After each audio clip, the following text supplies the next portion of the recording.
Hello everyone, welcome to my YouTube channel UPSC with Rashmi. UPPCS 2024 prelims exam के लिए आज हमारा मॉक टेस्ट नंबर 6 है। 5 मॉक टेस्ट हम ऑलरेडी कंप्लीट कर चुके हैं। अगर आपने वो पार्ट नहीं देखे हैं तो आप देख सकते हैं। आज हम एनवायरनमेंट से रिलेटेड कुछ क्वेश्चन डिस्कस करेंगे। ऑलरेडी हम कई पार्टों में एनवायरनमेंट से रिलेटेड क्वेश्चन डिस्कस कर चुके हैं, तो आप ये भी बताइएगा कमेंट में कि आपके कितने क्वेश्चन सही हो रहे हैं। तो शुरू करते हैं आज का वीडियो। हमारा आज का फर्स्ट क्वेश्चन है, निम्नलिखित में से कौन सी जैव विविधता के संरक्षण के लिए महत्वपूर्ण रणनीति है। हमें बताना है कि इनमें से कौन सी जैव विविधता के संरक्षण के लिए एक महत्वपूर्ण रणनीति है। ऑप्शन है ए जैवमंडल रिजर्व, ऑप्शन बी वनस्पति उद्यान, ऑप्शन सी राष्ट्रीय पार्क और ऑप्शन डी जंगली जंतु अभयारण्य यानी वाइल्ड लाइफ सेंचुरीज। इसका सही आंसर है ऑप्शन नंबर ए जैवमंडल रिजर्व यानी बायोस्फीयर रिजर्व जैव विविधता के संरक्षण के लिए इनमें से सबसे महत्वपूर्ण रणनीति है, क्योंकि जैवमंडल रिजर्व के अंतर्गत कई पारिस्थितिकी तंत्रों का संरक्षण किया जाता है। एक जैवमंडल रिजर्व के अंतर्गत कई पारिस्थितिकी तंत्र सम्मिलित होते हैं। दरअसल जैव विविधता के संरक्षण की दो विधियां हैं। हम जैव विविधता का संरक्षण दो विधियों से करते हैं। एक को कहते हैं इन सीटू कंजर्वेशन और एक को कहते हैं एक्स सीटू कंजर्वेशन। यानी इन सीटू कंजर्वेशन स्वस्थानीय संरक्षण और एक्स सीटू कंजर्वेशन बाह्य स्थानीय संरक्षण। इन सीटू कंजर्वेशन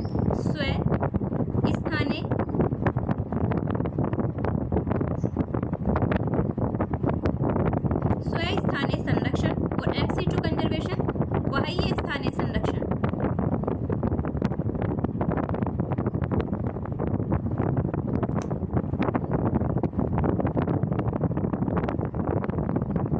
बाह्य स्थानीय संरक्षण इन सीटू कंजर्वेशन का मतलब होता है जब हम जैव विविधता का संरक्षण उसके उसी प्राकृतिक आवास में करते हैं तब हम उसे कहते हैं स्वस्थानीय संरक्षण। यानी जीव जंतु और पेड़ पौधों को जब हम उनके प्राकृतिक आवास में ही सुरक्षित करते हैं, उनका संरक्षण करते हैं, तो उस विधि को कहते हैं हम स्वस्थानीय संरक्षण। और दूसरी है एक्स सीटू यानी बाह्य स्थानीय संरक्षण। जब हम जीव जंतु और पेड़ पौधों को उनके प्राकृतिक आवास से निकालकर किसी दूसरे स्थान पर संरक्षित करते हैं तो उसे कहते हैं बाह्य स्थानीय संरक्षण यानी एक्स सीटू कंजर्वेशन। और जो जैवमंडल रिजर्व है वो इन सीटू कंजर्वेशन का ही उदाहरण है। यानी इसमें जीव जंतुओं और पेड़ पौधों को उनके प्राकृतिक निवास में ही संरक्षण प्रदान किया जाता है। इसलिए इसका सही आंसर है ऑप्शन नंबर ए।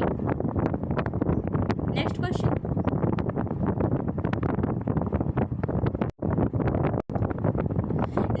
है निम्नलिखित आर्द्र क्षेत्रों में किन्हें रामसर का दर्जा प्राप्त है। यहाँ 4 क्षेत्र दिए गए हैं। हमें बताना है कि इनमें से किन्हें रामसर का दर्जा दिया गया है। रामसर भूमि किसे कहते हैं? रामसर सूची के अंतर्गत उन आर्द्र भूमियों को शामिल किया जाता है। रामसर सूची आर्द्र भूमियों की सूची है। अंतर्राष्ट्रीय महत्व की जो आर्द्र भूमि है उन्हें रामसर सूची के अंतर्गत शामिल किया जाता है। वर्तमान में भारत के लगभग 80 स्थल रामसर सूची के अंतर्गत शामिल है। हमें बताना है कि इनमें से कौन से स्थल रामसर सूची में शामिल है।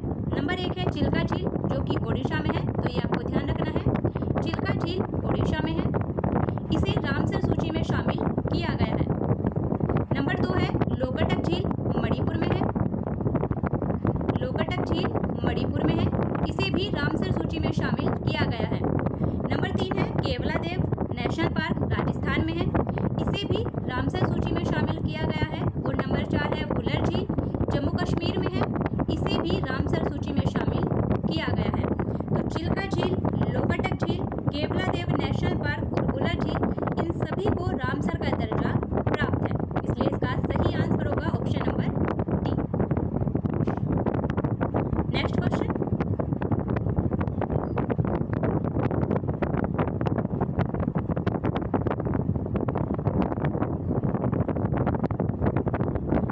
क्वेश्चन, है पारिस्थितिकी निकाय के रूप में आर्द्र भूमि बरसाती जमीन, आर्द्र भूमि यानी बरसाती जमीन निम्नलिखित में से किस हेतु उपयोगी है।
नेक्स्ट क्वेश्चन है, निम्नलिखित में से कौन एक किसी प्रजाति के विलोपन के लिए उत्तरदायी नहीं है?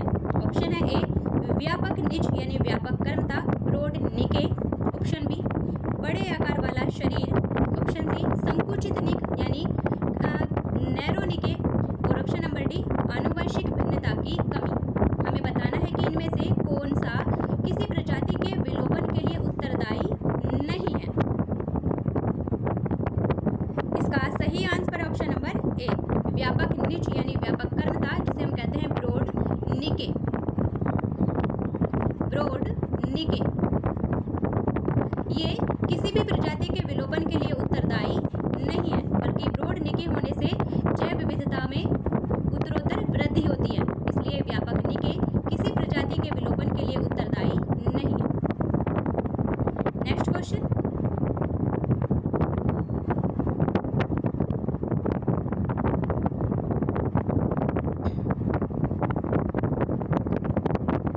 नेक्स्ट क्वेश्चन है, निम्न में से कौन एक प्रवाल विरंजन का सबसे अधिक प्रभावी कारक है? ऑप्शन है ए सागरीय प्रदूषण, ऑप्शन बी सागरों की लवणता में वृद्धि, ऑप्शन सी सागरीय जल के सामान्य तापमान में वृद्धि, और ऑप्शन डी रोगों एवं महामारियों का फैलना। हमें बताना है कि इनमें से कौन सा प्रवाल विरंजन के लिए सबसे अधिक प्रभावी कारक है। इसका सही आंसर ऑप्शन नंबर सी सागरीय जल के सामान्य तापमान में वृद्धि। जब सागरीय जल के तापमान में वृद्धि हो जाती है तो सहजीवी शैवाल का मोचन और प्रवालों की मृत्यु दोनों ही घटित होते हैं, इसलिए प्रवाल विरंजन का सबसे अधिक प्रभावी कारक है सागरीय जल के सामान्य तापमान में वृद्धि, और इसके लिए ग्लोबल वार्मिंग सबसे जिम्मेदार कारक है। ग्लोबल वार्मिंग सागरीय जल के सामान्य तापमान में वृद्धि के लिए ग्लोबल वार्मिंग सबसे महत्वपूर्ण कारक है, ये भी आपको ध्यान रखना है। नेक्स्ट क्वेश्चन,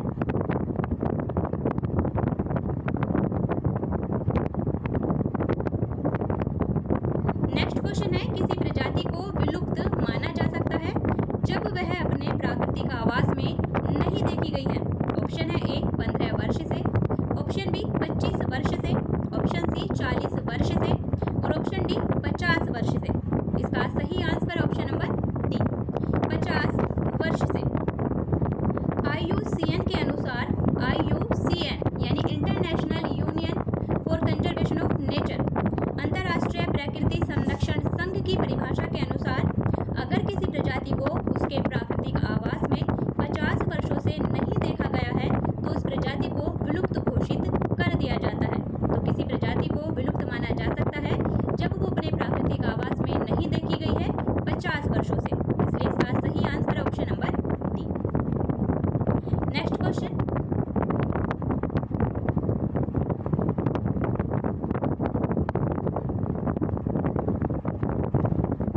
नेक्स्ट क्वेश्चन है, निम्नलिखित भारतीय पक्षियों में कौन सा अत्यधिक संकटापन्न किस्म है?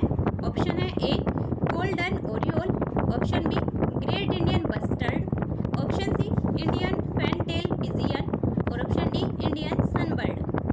इसका सही answer option number B great Indian bustard यानी महान भारतीय सारंग, जिसे हम स्थानीय रूप से सोन चिरैया के नाम से भी जानते हैं। ग्रेट इंडियन बस्टर्ड हिंदी में कहते हैं महान भारतीय सारंग और स्थानीय रूप से कहते हैं सोन चिरैया। ये भारतीय पक्षियों में सबसे अधिक संकटापन्न किस्म है, इसलिए इसका सही answer option number A option number B. Next question,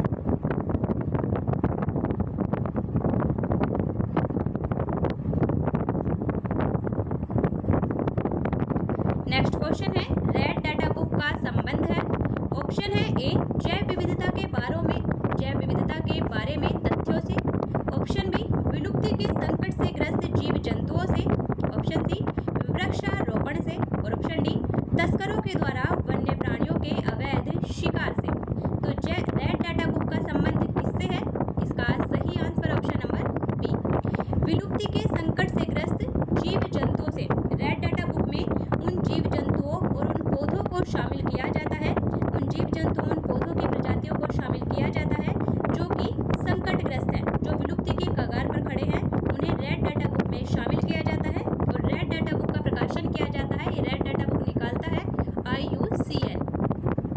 keyword आपको ध्यान रखना है। नेक्स्ट क्वेश्चन,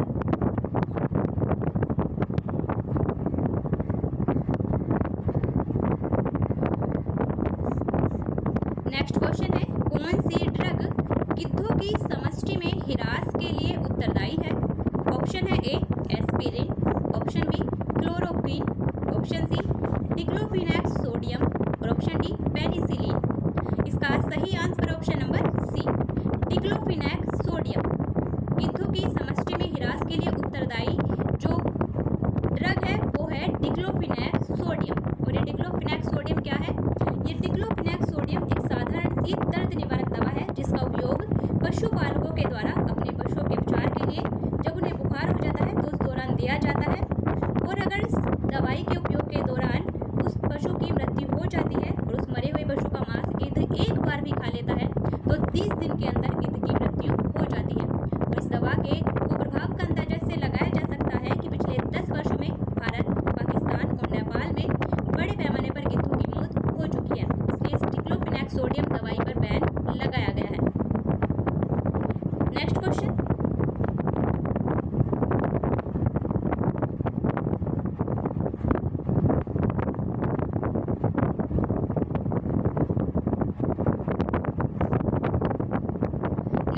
है निम्नलिखित में से कौन स्ववासन संरक्षण यानी इन सीटू कंजर्वेशन स्ववासन संरक्षण रणनीति का उदाहरण नहीं है?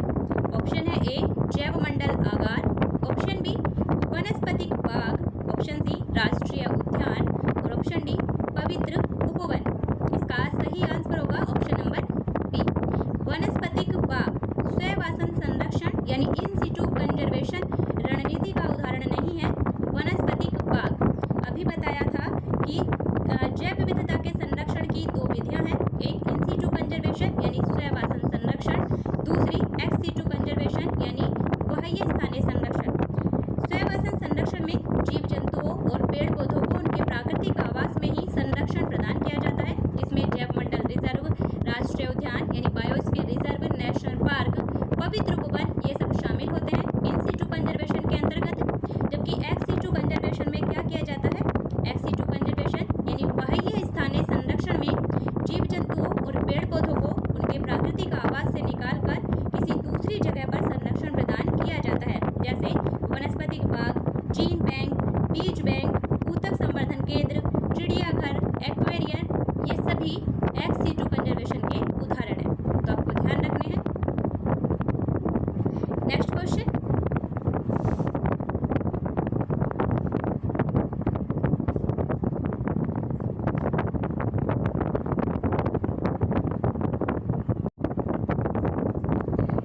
है निम्नांकित में से क्रायो बैंक यानी एक्स सीटू संरक्षण के लिए कौन सी गैस सामान्यतः प्रयोग होती है? जो क्रायो बैंक है वो एक्स सीटू कंजर्वेशन यानी बाह्य स्थानीय संरक्षण का एक उदाहरण है। तो इसमें किस गैस का उपयोग किया जाता है? ऑप्शन है A nitrogen, option B oxygen, option C carbon dioxide और ऑप्शन डी मीथेन। इसका सही answer option number A nitrogen. Cryo bank में एक्स सीटू कंजर्वेशन की जो एक विधि है उसमें क्रायो बैंक में संरक्षण के लिए नाइट्रोजन गैस का उपयोग किया जाता है और द्रव नाइट्रोजन का उपयोग किया जाता है। -170 डिग्री सेंटीग्रेड तापमान पर नाइट्रोजन को द्रव नाइट्रोजन में प्राप्त किया जा सकता है। नाइट्रोजन गैस द्रव नाइट्रोजन में परिवर्तित हो जाती है -170 डिग्री सेल्सियस टेम्परेचर पर। तो क्रायो बैंक में शुक्राणुओं, जीवित शुक्राणुओं, अंडों, भ्रूणों इन सभी के नमूनों को नाइट्रोजन गैस के द्वारा संरक्षित किया जाता है। नेक्स्ट क्वेश्चन,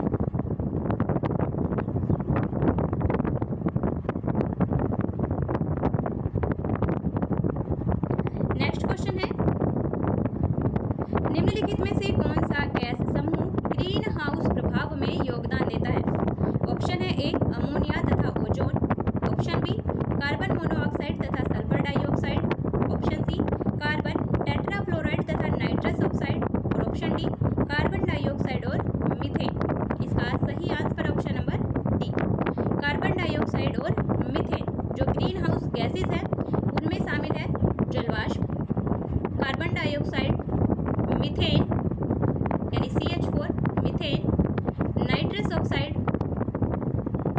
क्लोरोफ्लोरोकार्बन और ओजोन, ये सभी ग्रीन हाउस गैसेज हैं। तो ग्रीन हाउस प्रभाव में योगदान देती हैं इनमें से कार्बन डाइऑक्साइड और मीथेन, इसलिए इसका सही आंसर ऑप्शन नंबर डी। और ग्रीन हाउस प्रभाव क्या है? ग्रीन हाउस प्रभाव है जो पृथ्वी के वातावरण में कार्बन डाइऑक्साइड गैस की मात्रा में या इन ग्रीन हाउस गैसों की मात्रा में वृद्धि हो जाती है तो ये पृथ्वी से जो पार्थिव विकिरण निकलता है उसे अवशोषित कर लेती है, उसकी कुछ मात्रा को अवशोषित करती है और कुछ मात्रा को वापस पृथ्वी पर भेज देती है, जिसके कारण पृथ्वी के जो वायुमंडल है, पृथ्वी के वायुमंडल का तापमान बढ़ जाता है, उसे ही कहते हैं हम ग्रीन हाउस प्रभाव। नेक्स्ट क्वेश्चन,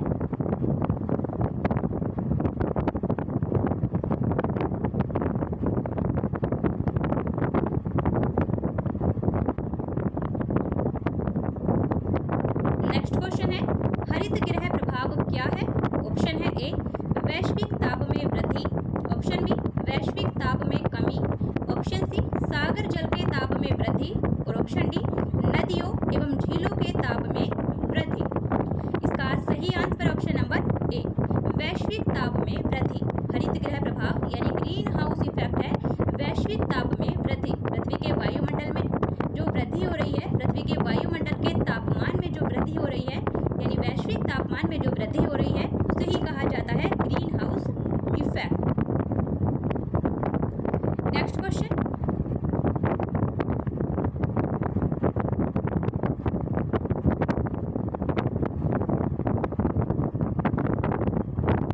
नेक्स्ट क्वेश्चन है निम्नलिखित में से कौन सी ग्रीन हाउस गैस नहीं है?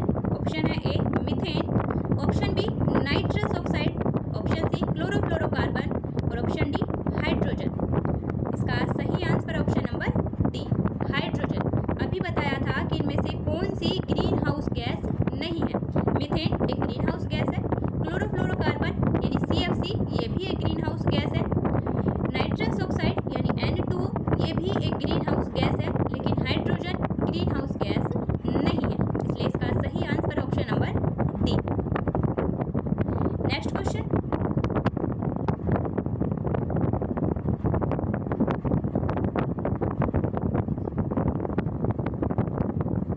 नेक्स्ट क्वेश्चन है निम्नलिखित में से कौन सी प्राकृतिक रूप से पाई जाने वाली ग्रीन हाउस गैस सर्वाधिक ग्रीन हाउस इफेक्ट करती है? ध्यान रखना है, पूछा गया है प्राकृतिक रूप से पाई जाने वाली ग्रीन हाउस गैस जो सर्वाधिक ग्रीन हाउस इफेक्ट करती है। ऑप्शन है A carbon dioxide, option B methane, option C ozone और ऑप्शन डी जलवाष्प। ये सभी गैसें, ये चारों गैसें ग्रीन हाउस गैसों के नाम से जानी जाती हैं क्योंकि ये सभी ग्रीन हाउस इफेक्ट करती हैं, लेकिन इनमें से प्राकृतिक रूप से जो गैस पाई जाती है वो है जलवाष्प। प्राकृतिक रूप से पाई जाने वाली ग्रीन हाउस गैस जो कि सबसे अधिक ग्रीन हाउस इफेक्ट करती है वो है जलवाष्प यानी H2O। तो ये भी ध्यान रखना कि आपसे पूछा क्या गया है, कार्बन डाइऑक्साइड देखकर ऑप्शन कार्बन डाइऑक्साइड मत लगा देना। पूछा गया है प्राकृतिक रूप से पाई जाने वाली ग्रीन हाउस गैस वो है जलवाष्प। नेक्स्ट क्वेश्चन,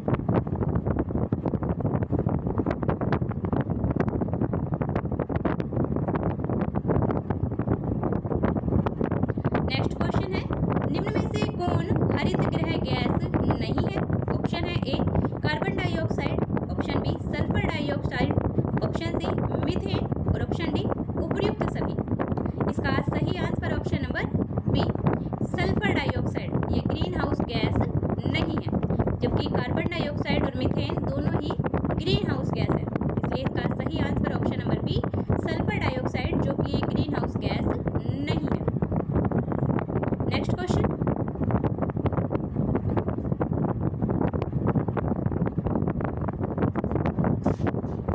नेक्स्ट क्वेश्चन है गैस जो धान के खेत से उत्सर्जित होती है और भूमि के तापमान में वृद्धि करती है वह है? ऑप्शन है A nitrogen, option B carbon dioxide, option C carbon monoxide और ऑप्शन डी मीथेन। इसका सही answer option number D methane. Gas जो कि धान के खेत से उत्सर्जित होती है और भूमि के तापमान में वृद्धि करती है वो है मीथेन गैस। मीथेन एक ग्रीन हाउस गैस है। धान के खेत यानी चावल के खेत कोयले की खदानें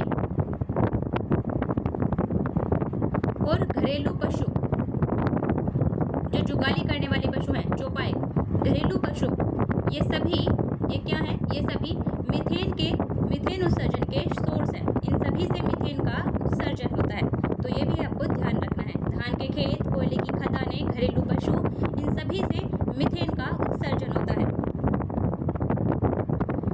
नेक्स्ट क्वेश्चन,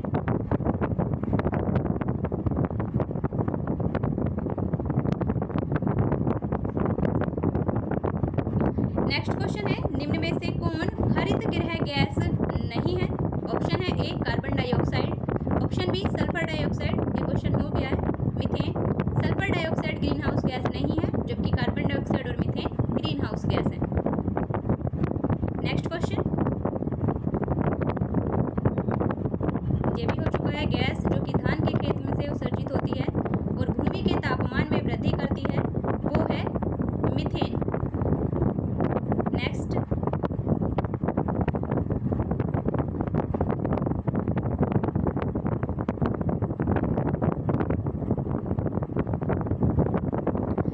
क्वेश्चन है निम्नलिखित में से कौन सा एक प्राकृतिक रूप में वायुमंडल में पाई जाने वाली ग्रीन हाउस गैस नहीं है? ऑप्शन है A nitrogen oxide, option B carbon dioxide, option C methane और ऑप्शन डी ओजोन। इसका सही answer option number A nitrogen oxide. Nitrous oxide जो N2 है, नाइट्रस ऑक्साइड, वो एक ग्रीन हाउस गैस है, जबकि nitrogen oxide green house gas नहीं है। तो कंफ्यूज मत होइएगा, ध्यान रखिएगा कि nitrous oxide green house gas है। नाइट्रस ऑक्साइड, नाइट्रस ऑक्साइड एक ग्रीन हाउस गैस है, जबकि nitrogen oxide green house gas नहीं है। तो हमारा सही आंसर ऑप्शन नंबर ए, क्योंकि हमसे पूछा गया है कि प्राकृतिक रूप में वायुमंडल में पाई जाने वाली ग्रीन हाउस गैस नहीं है, तो वो है नाइट्रोजन ऑक्साइड, जबकि कार्बन डाइऑक्साइड, ओजोन और मीथेन ये तीनों ही ग्रीन हाउस गैस है। नेक्स्ट क्वेश्चन,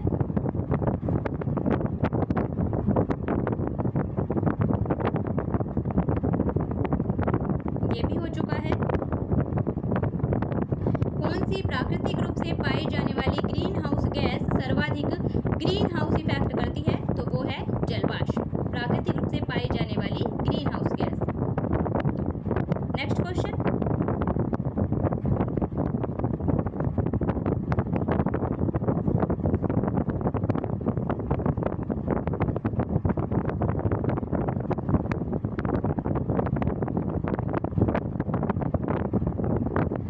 क्वेश्चन, है निम्नलिखित में से कौन सी ग्रीन हाउस गैस नहीं है? ऑप्शन है A methane, option B nitrous oxide, option C chlorofluorocarbon और ऑप्शन डी हाइड्रोजन। इसका सही answer option number D hydrogen. Hydrogen green house gas नहीं है, जबकि मीथेन, क्लोरोफ्लोरोकार्बन और नाइट्रस ऑक्साइड ये तीनों ही ग्रीन हाउस गैस है। आई होप आपको सभी ग्रीन हाउस गैसेस याद हो गई होंगी। जलवाष्प यानी H2O, carbon dioxide, methane, chlorofluorocarbon, nitrous oxide, ozone, ये सभी ग्रीन हाउस गैस है। नेक्स्ट क्वेश्चन,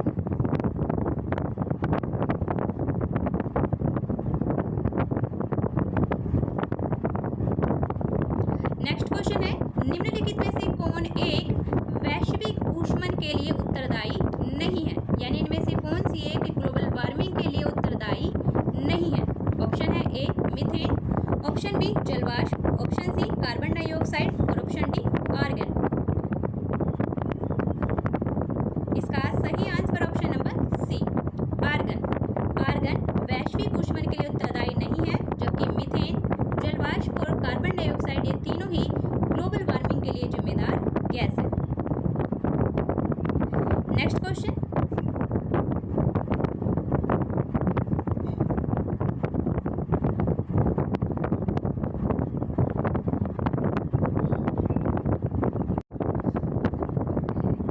है वैश्विक तापन के लिए सर्वाधिक उत्तरदायी गैसें हैं? ऑप्शन है ए कार्बन डाइऑक्साइड तथा मीथेन, ऑप्शन बी अमोनिया तथा ब्यूटेन, ऑप्शन सी रेडोन तथा नाइट्रोजन और ऑप्शन डी ओजोन तथा हाइड्रोजन क्लोराइड। इसका सही आंसर ऑप्शन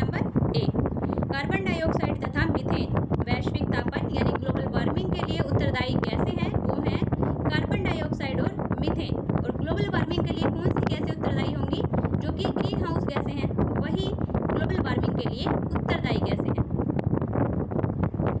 नेक्स्ट क्वेश्चन,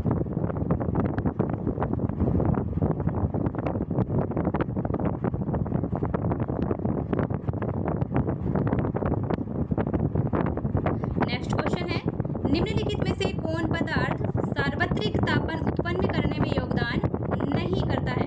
यानी इनमें से कौन सा पदार्थ है जो कि सार्वत्रिक तापन यानी ग्लोबल वार्मिंग उत्पन्न करने में योगदान नहीं करता है। ऑप्शन है ए सल्फर तथा नाइट्रोजन के oxide, option B methane, option C carbon dioxide, option D जलवाष्प। इसका सही आंसर है ऑप्शन नंबर ए।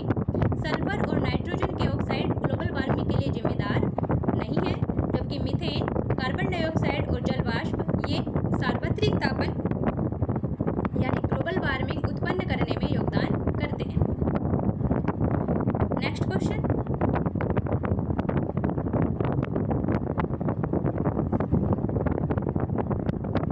ये क्वेश्चन हो चुका है।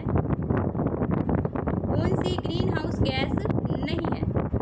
मीथेन ग्रीन हाउस गैस है, nitrous oxide green house gas है, क्लोरोफ्लोरोकार्बन ग्रीन हाउस गैस है, लेकिन हाइड्रोजन ग्रीन हाउस गैस नहीं है। इसलिए सही answer option number D. Next